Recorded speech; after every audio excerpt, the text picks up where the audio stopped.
And that also is still used. Oh, it is a beautiful smell.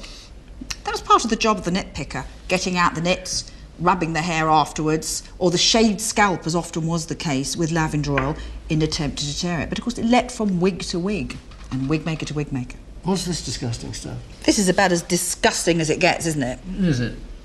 Oh, it's lard or something, isn't it? It's pig fat. It's disgusting, isn't it? And that is put, the Stuart people would put a little blob of this was an idea, and then put it round the neck in a silver filigree basket here. They wore lard? Yeah, it's attractive, isn't it? What for? The idea is, although lice and nits are dependent on blood to live, they also live on dead skin.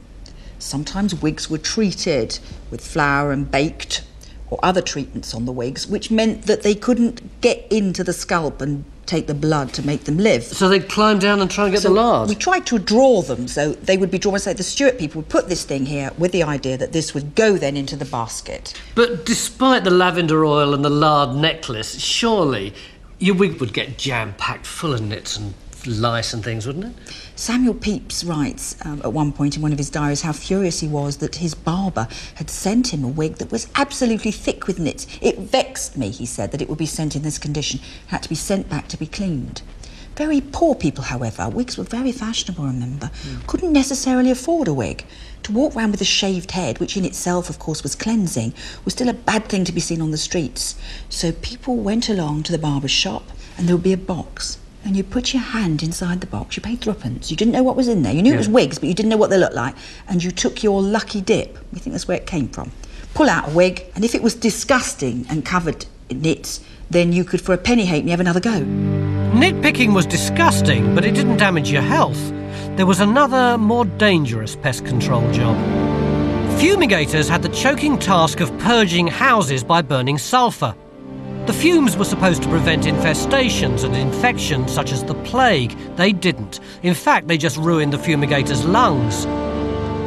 Sulphur could also be mixed up into a disgusting emulsion for the walls.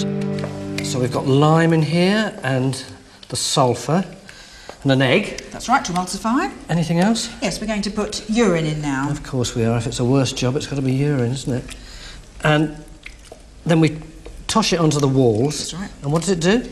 This acts as a protection against burrowing insects particularly, and it was painted on walls in an attempt to protect these insects coming in here that we know obviously bring great disease with them. This is another form of pest control, and professional builders would put this on walls. We know about how sulphur was used to disinfect houses in another way.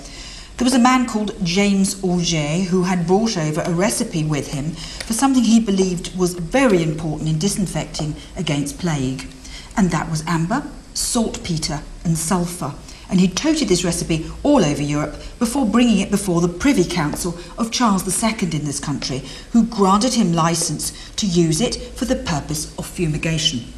Fumigation, of course, is a dangerous business. Now here's the powdered sulphur, and I'm going to ask you now, Tony, to vaporise some of this into the flame to give us the proper feeling and smell of what this would have been like when we were fumigating a house. And that's why you've put us in a different room, because it does smell so much. And also because it's dangerous to fabrics, furniture, and of course us. So you need to be very careful with this. And I just put it in here like this? That's right. It's very toxic. Sulphur dioxide. Oh, can you see it going? The fumes going now. Yeah.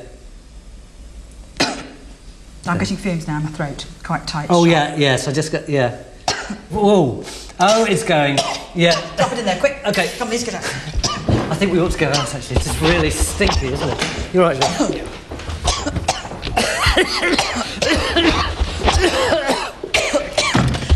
Oh, that rather took everybody by surprise, I think. Certainly the crew. But I think you'll understand why they took such extraordinary precautions when you see the kind of diseases that they could contract. In the Stuart period, there was an enemy far more terrifying than an army or household vermin, the deadly Yersinia pestis, otherwise known as the plague. Epidemics had come and gone over the centuries, but in 1665 there was a double whammy. Extra virulent forms of bubonic plague carried by rats, and the airborne pneumonic plague. The symptoms were horrific. The glands swell up to form the characteristic buboes in the armpits and groin, which later burst and ooze fetid pus. The blood vessels rupture and leak under the skin, causing dark bruises. When the infection enters the lungs, the victim coughs up a bloody froth, spreading the disease through the air. The only compensation is that you could be dead within hours. The plague was so infectious that a third of the population of London died. A whole army of people were employed to try and contain the disease. My first job is the Seekers of the Dead. Despite the title, finding the dead wasn't the point. The seekers' or searchers' role was to examine the corpses and decide how they died, like a form of untrained coroner. Who were these women who were searching for the dead? I was going to say ordinary old women like you and me. Ordinary old women in the village, in the village or the town, probably pensioners, people who are dependent on charity in any case. And to be the searcher of the dead, which is what the title is, would mean that they got a bit of extra money. So would we say, right, this is a plague victim? Well, I think we'd be very tempted to say so. She's got typical blackish, purplish blotches on her face and further down.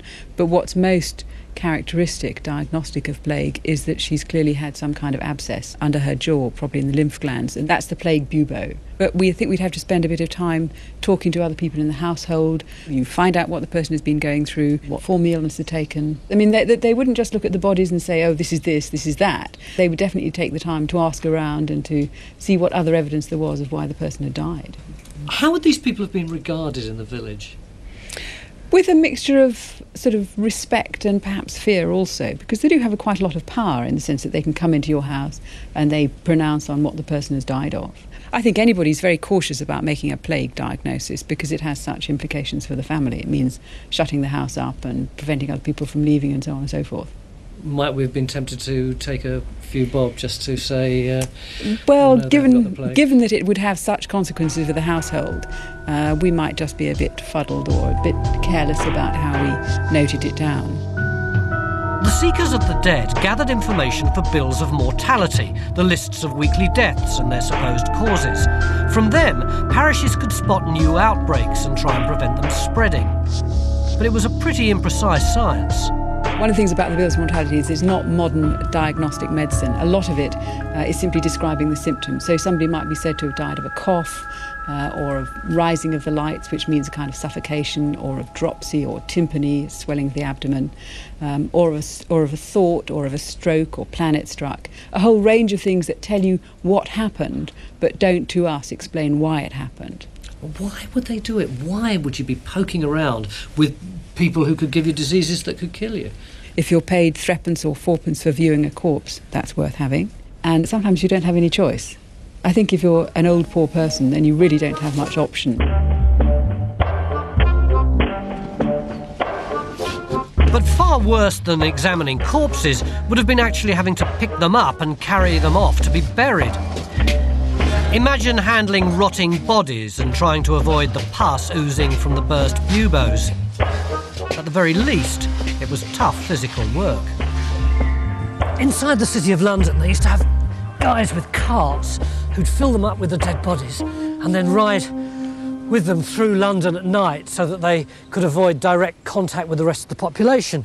But where they didn't have carts, they might use a canvas hold-all thing like that, or particularly when there were slopes, they'd use a hay sledge like this one, which they would pull by hand